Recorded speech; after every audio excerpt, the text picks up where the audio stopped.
Beautiful, cool morning this morning, guys. We're going to show you how to do the IBR override. If you're new to Seadoos, I'd recommend getting one with the IBR because it is an awesome braking system compared to these old ones that don't have it. This new IBR is a pretty amazing little thing. But the trouble is, if you want to adjust your steering, or if you got to do any work in here, you got no room to get your hand. So we're going to show you how to fix that. It's a pretty easy procedure. So climb up here.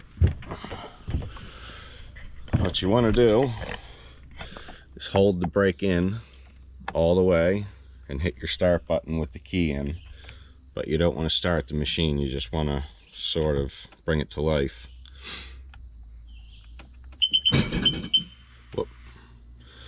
And you'll see, oops,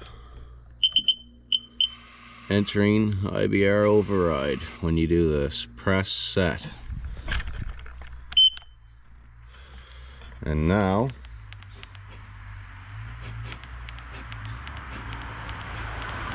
you just push up on this,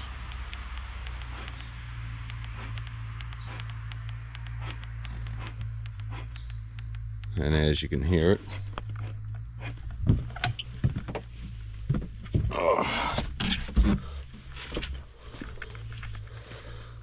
voila, now you can get your hands in here to work and do stuff. So pretty easy procedure. Once you start the ski back up, it'll just return to its normal old self.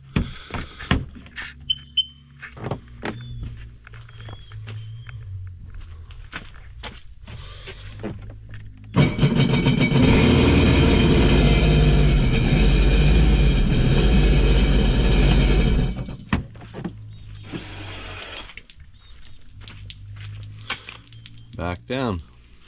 That's all there is to it, guys. Pretty simple, pretty straightforward, but again, a really great system. If you never drove one with this system, if your friend has one, I definitely recommend trying it out. It's absolutely incredible.